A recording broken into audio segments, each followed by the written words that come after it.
Oui, oui, bien sûr, il devait rétablir, remettre plusieurs pendules à l'heure, une pendule politique, hein, ses relations avec Macron, sa position sur la réforme des retraites, est-ce qu'il est vraiment dans la majorité? Et puis une opération de transparence personnelle, remettre à l'heure sa pendule personnelle avec cet aspect physique, en effet. Et je pense que il a à la fois payé le prix du passé, en effet, les mensonges sur Mitterrand, sur Pompidou, mais pas Bien sûr. seulement.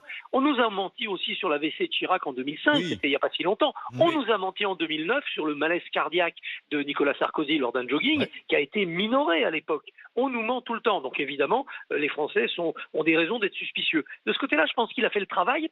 En plus, c'est une maladie qui n'est pas contagieuse, pas dangereuse, qui porte aucune atteinte à ses capacités intellectuelles s'il devait présider le Voilà. pays, mais qui l'humanise aussi beaucoup. Parce Oui. que quand même, chez Édouard Philippe, il y a le Oui. côté brutal du jupéisme, la retraite à 65 ans, à 67 ans, les 80 km/h. Là, on voit que ce type est capable de souffrir. Peut-être que cette maladie a été déclenchée aussi par les stress encaissés quand il était à Matignon avec la Covid. Donc ça l'humanise, ça peut lui rendre service. En tout cas, il a raison de communiquer vite et plutôt de manière moderne sur De cet couper aspect, court, sur cet de, aspect-là. de, de couper Est-ce que court ça à toutes peut les quand rumeurs. même handicaper, entre guillemets, la suite de son parcours politique?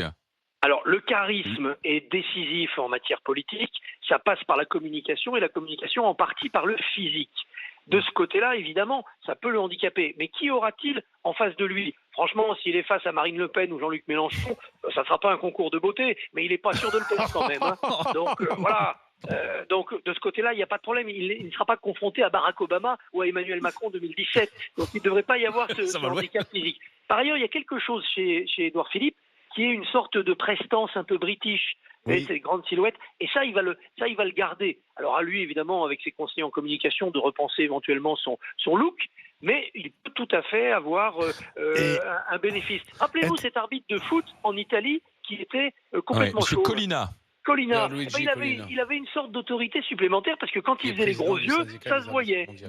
Mhm. Oui, mais Christophe, euh, par rapport à ce qu'on disait, c'est-à-dire les précédents un peu fâcheux de ces présidents qui nous ont caché soit la maladie, soit la gravité de ce qu'ils avaient, je suis sûr que hier soir, des gens qui regardaient Édouard Philippe se disaient oui, mais il nous raconte pas tout, tu vois. Et je suis malheureusement, la transparence a des limites. Il y aura toujours des personnes pour penser qu'Édouard Philippe nous a pas tout raconté hier, que sa maladie est peut-être plus grave, parce que quand même ce changement physique est surprenant. C'est toujours le problème de la transparence, on en veut toujours plus derrière. Bien sûr.